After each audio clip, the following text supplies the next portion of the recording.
Hello everyone, this is Mahesh Soni, director Mahindra law institute. Welcome to my YouTube channel. अगर आपने मेरे channel को अब तक सब्सक्राइब नहीं किया तो चैनल को सब्सक्राइब कर लीजिए और बेल आइकन यहाँ पे दिख रहा होगा आपको, उसको भी यहाँ पे प्रेस कर लीजिए ताकि आने वाली जितनी वीडियोस हैं उसका नोटिफिकेशन आपके पास सबसे पहले पहुँच सके।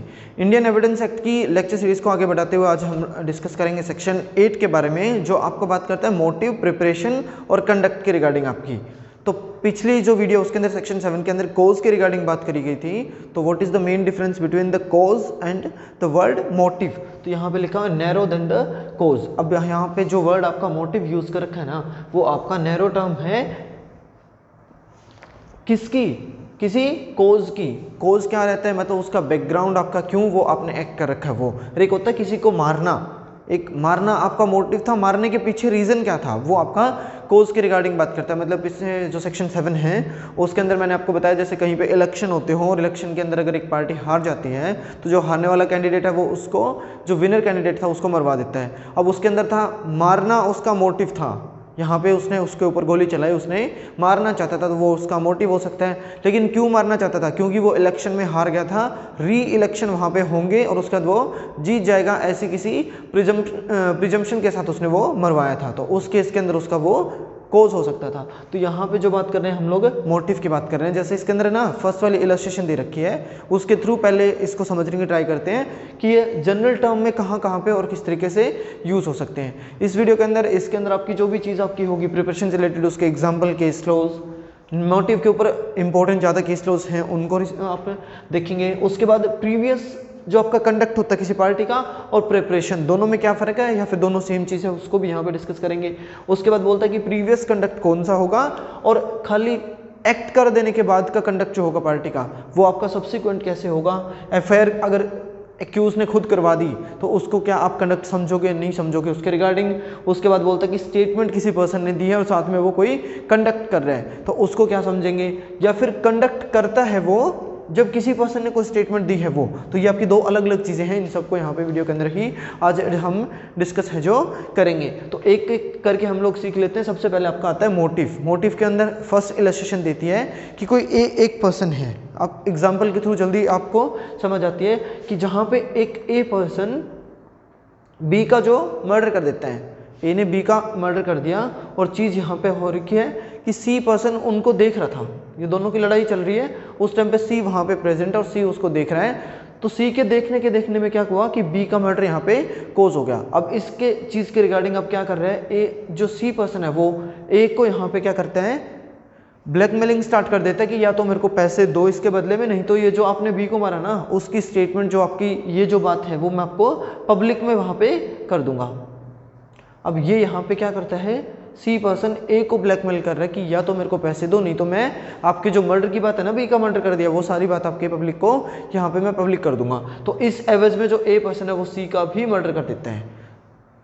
तो क्यों मारा उसने ए ने सी को, ये यहाँ पे fact and issue main arise हो रखा है। बोलता है कि ए ने सी को क्यों मारा, तो उसके पीछे रीजन था डायरेक्टली कि वो अपने कैरेक्टर को बचाना चाह रहा है। मतलब कैरेक्टर कैसा कि जैसे वो पर्सन ए ने बी का मर्डर कर रखा है तो इस बात को वो छुपाना चाह रहा था, इस वजह से ए ने सी का मर्डर कर दिया।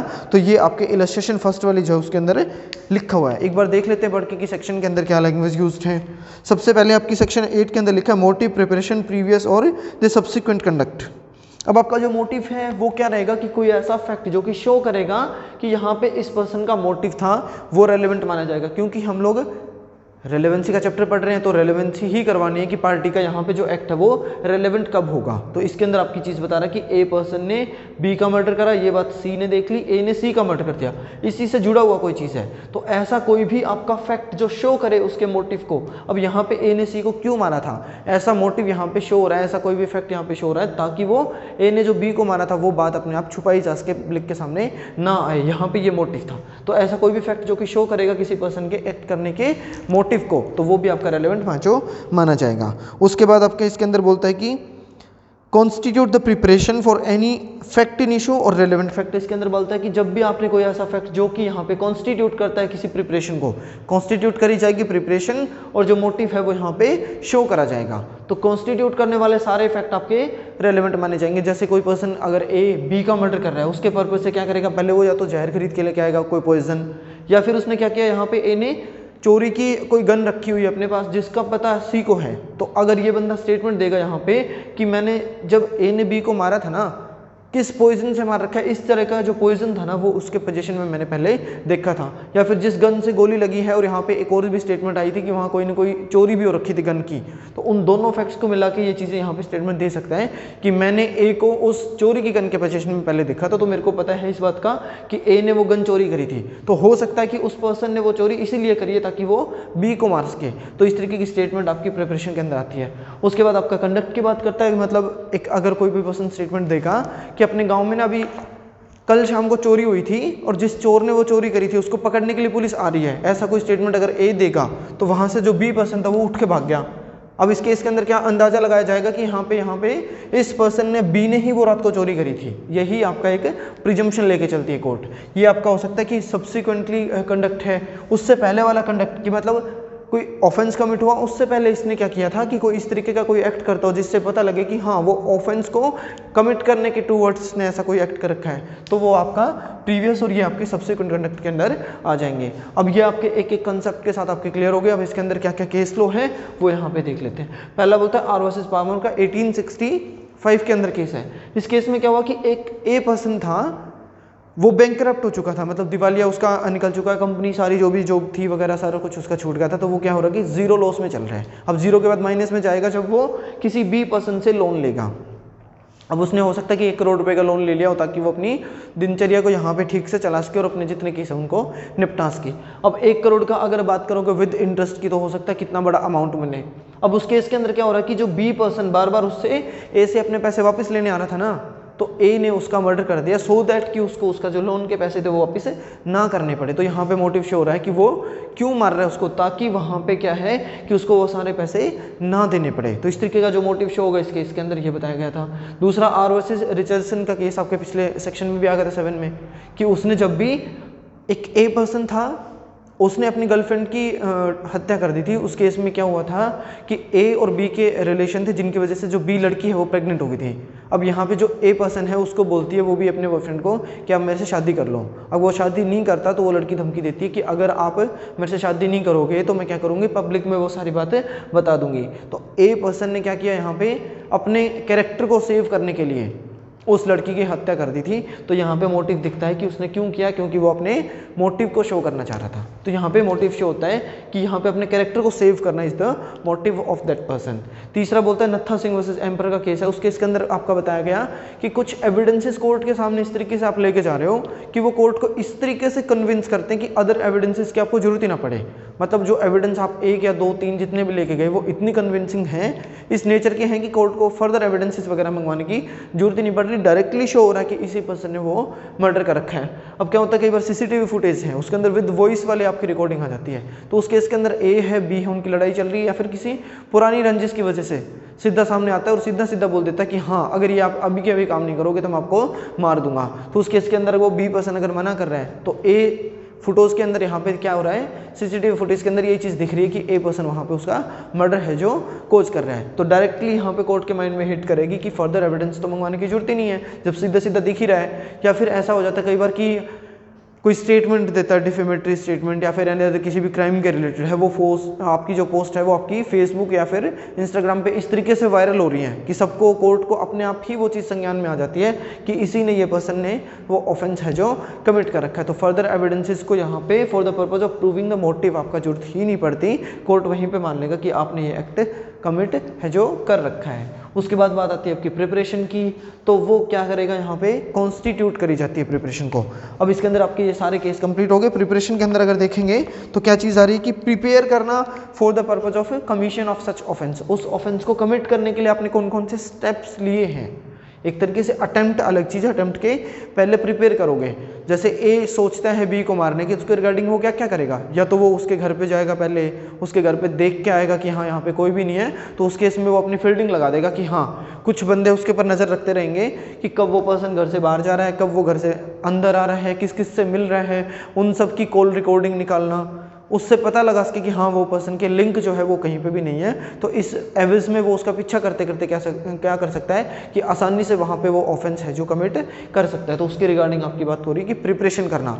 जैसे ए पर्सन यहाँ पे क्या करेगा कि किसी की डेथ कोज करनी है, तो हो सकता है कि वो चोरी की गन अनलाइसेंस्ड लेके आए, या फिर किसी के घर में चोरी करके ही पहले गन खरीद के लेके आएगा, तो इस तरीके के प्रोविजन हो, या फिर चाकू से किसी को मारना है तो चाकू खरीद के लेके आना है, किसी के घर में आग लगानी है तो माचिस वगैरह लेके आएगा। तो ये इस एक्ट को कंप्लीट करने के पर्पज से करे गए स्टेप्स की बात करता है, तो वो आपके प्रिपरेशन की स्टेज में आ जाएंगे। तो यही आपके प्रिपरेशन के अंदर आते हैं। प्रिपरेशन के अंदर ही आपकी एक इलस्ट्रेशन के दे रखा है कि प्रिपरेशन का प्रूफ दिया गया कि पहले ही जो शाम को ए है ना उसने जहर खरीद लिया था ताकि वो अगले दिन सुबह उसको दी जा सके, तो ये भी मर्डर आपका प्रिपरेशन के अंडर में ही आ गया था। तो ये आपकी प्रिपरेशन की स्टेज है। उसके बाद बात करता है प्रीवियस कंडक्ट की, मतलब उस ऑफेंस के कमिट होने के पहले क्या क्या उसने कंडक्ट करे हो सकते हैं। मतलब हो सकता है कि ऑफेंस तो उसने किसी का मर्डर कर रखा है, तो लेकिन मर्डर करने से पहले वो क्या क्या करता है, उसके घर वालों को पहले क्या कर रहा है वो खाने में। एक रियल केस बताता हूँ, रियल केस में क्या हुआ था कि मेरा दोस्त था +2 में थे जब, तो उनके घर पे चोरी हुई थी। चोरी से पहले क्या करते हैं कि एक प्रिपरेशन की और या फिर आपकी प्रीवियस कंडक्ट की वो जो स्टेटमेंट है उसको यहाँ पे ऐड कर सकते हैं उस एग्जांपल में, कि वो पहले वाले दिन पूरी फैमिली को वहाँ पे क्या किया गया था, कुछ जहरीला कुछ मतलब पॉइजन वगैरह खाने में दे दिया था ताकि वो सारे के सारे बेहोश रहें। तो वो पूरी रात और अगले दिन 11-12 बजे तक सारे के सारे क्या रहे थे, बेहोश रहे, और इतने में उसके घर पे 10 से 20 लाख रुपए की कुछ समथिंग चोरी हुई थी। तो वो आपकी प्रिपरेशन की स्टेज हो सकती थी कि मतलब उसके घर वालों को सबको जहर देना पहली चीज़। दूसरा, उसके घर के बंदों के ऊपर नज़र रखा जाना, रात को ही मतलब उसके ऊपर नज़र रखी जा रही है ताकि आप और लेट नाइट वहाँ पे ऑफेंस कमिट कर सको। तो वो उसके प्रीवियस कंडक्ट की बात हो रही थी कि उस बंदे ने चोरी करने से पहले पहले क्या क्या एक्ट ऐसे करे हैं। तो खाने के अंदर जहर देना, सबके ऊपर नज़र रखना, ये उसकी प्रीवियस आपके कंडक्ट को शो करती है। उसके बाद आपकी आती है कि सब्सिक्वेंट कंडक्ट, मतलब ऑफेंस होने के बाद आपने क्या क्या कंडक्ट करे हैं। अब एक एग्जाम्पल है कि जहाँ पे मतलब एक ए पर्सन है और उसके घर में ही उसके भाई बी का मर्डर हो जाता है, तो ए जो पर्सन है ना वो मतलब वहाँ से कई दिन के लिए गायब रहता है। तो इस केस के अंदर आपकी बर्डन जो रहता है उसी उसके भाई के ऊपर रहता है कि आप इस बात को प्रूव करो कि आपने मर्डर नहीं कर रखा। एक तो ये चीज़ है। दूसरा एग्जांपल अगर लेके चलें तो मतलब ए और बी दोनों घर में भाई रहते होते हैं, ए पर्सन कहीं जॉब करता है बाहर, तो वो तो बाहर है, पीछे से जो सर्वेंट रह रहा है ना वो पर्सन गायब हो जाता है और उस एक भाई की हत्या हो जाती है। तो मतलब बर्डन ऑफ प्रूफ उस पर्सन के ऊपर रहेगा कि जो पर्सन वहाँ से गायब था, जो सर्वेंट है उसके ऊपर बर्डन रहता है।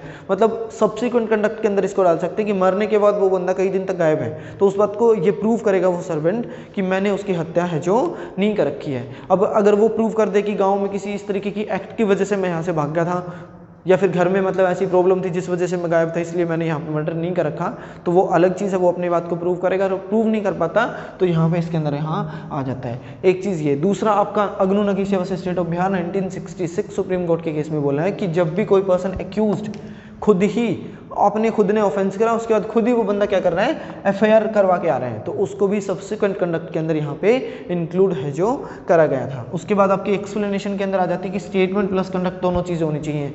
खाली स्टेटमेंट किसी की है उसको कंडक्ट के अंदर नहीं ऐड करा जाएगा।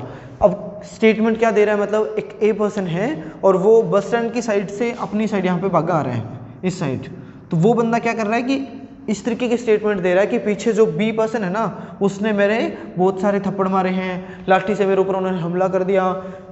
ए पर्सन की स्टेटमेंट है कि बी ने सी डी ई एफ इन सब बंदों के साथ मिलके मेरे ऊपर ग्रीवियस हर्ट मेरे को कोज करी है। सिंपल ये अगर स्टेटमेंट देगा तो उसको कुछ नहीं माना जाना, लेकिन वो इस तरफ भाग भी रहा है, एक चीज़। दूसरा वो कंडक्ट क्या कर रहा है कि उसके जो कपड़े हैं वो सारे और सर में उसके से खून निकल रहा है, इस तरीके से भागा भागा चिल्ला रहा है कि मेरे को बचाओ, मेरे पीछे लोग पड़े हैं, तो उसको बोला जा सकता है कि स्टेटमेंट भी है और प्लस उसका कंडक्ट भी है, तो वो रेलेवेंट हो सकता है। उसका लास्ट बोलता है कि कंडक्ट ऑन एनी स्टेटमेंट। अब जो आपको मैंने बताया था, जैसे मैं चलो कंडक्ट करेगा वो किसी स्टेटमेंट के दिए जाने के बाद, मतलब जो पहले एग्जाम्पल बताया था कि ए पर्सन और बी दोनों एक शॉप पे बैठे हैं, वहाँ पे ए पर्सन स्टेटमेंट दे रहा है कि आज तो अपने गांव में पुलिस आएगी क्योंकि रात को ना अपने गांव में कल चोरी भी हुई है और एक मर्डर भी हुआ है, तो उस मर्डर को या फिर जो चोर है उसको पकड़ने के लिए पुलिस आ रही है। तो वहीं से जो बी पर्सन है वो भाग गया, अब वहाँ से गायब हो गया, कई दिन तक गायब है।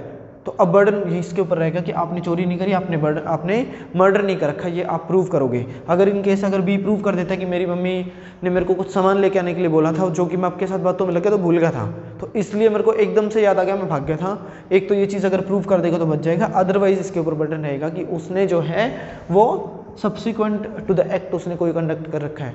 तो ये आपकी चीज़ें होती हैं कि आपकी कंडक्ट किसी स्टेटमेंट के ऊपर, स्टेटमेंट प्लस कंडक्ट आपका प्रीवियस और आपकी सब्सिक्वेंट कंडक्ट की बात करते हो। जैसे मतलब कि 5 या 6 आदमी भीड़ में यहाँ पे खड़े हैं किसी चौक के अंदर, तो उस टाइम पे अगर पुलिस को आते देखते ही वो बंदा इनमें से कोई एक बंदा भाग जाता है, तो ऑफेंस के बाद की कंडक्ट की बात करते हो, इस तरीके का वहाँ पे शो करना। तो ये सारी चीज़ें रहती है। या फिर मान के चलना कि प्रीवियस में अगर सोचें तो मतलब ए पर्सन ऐसा है जो कि इस तरीके की वहाँ पे उसके दिमाग में चल रही है कि मैं बी के घर पे जाऊँगा और उसको मार दूंगा रात को 8 बजे। ए और सी जो है वो चौक में खड़े हैं। अब ए बंदा सी को कन्विंस करता है कि तू बी के घर मत जाना, आज उसके घर पे कुछ भजन कीर्तन वगैरह कुछ चल रहे हैं, तो उसके घर पे आज तेरे को नहीं जाना, या फिर उसके घर पे कोई छोटा मोटा प्रोग्राम है या फिर गेस्ट आ रखे हैं, आज हम सबको नहीं जाना उसके घर पे, उसको आज बहुत काम है, वो बिजी है। तो वो एक्ट करने से पहले इस तरीके का कुछ ना कुछ कंडक्ट करता है, क्योंकि वो ए ने सी को बी के घर पे जाने से रोका है, तो वो भी उसका एक प्रीवियस कंडक्ट का पार्ट हो जाएगा। तो वो आपका सेक्शन 8 के अंदर फॉल करेगा, जो कि आपका रेलेवेंट फैक्ट है जो माना जाएगा। ये सारी चीज़ें आपकी सेक्शन 8 के अंदर फॉल करती है। तो अगर वीडियो के अंदर आपको कोई भी क्वेरी है, इस सेक्शन 8 से जुड़ी अगर कोई भी क्वेरी आ रही है, तो आप मेरे को कमेंट बॉक्स में कमेंट करके पूछ सकते हैं। इंस्टाग्राम, फेसबुक और टेलीग्राम पे मेरे को मैसेज कर सकते हैं, जिसका लिंक मैं आपको डिस्क्रिप्शन बॉक्स के अंदर प्रोवाइड है जो करवा दूंगा। प्रीवियस वीडियो थी सेक्शन 7 के ऊपर, उसका भी मैं आपको लिंक इसी वीडियो के डिस्क्रिप्शन बॉक्स के अंदर प्रोवाइड करवा दूंगा। Thank you so much for watching this video.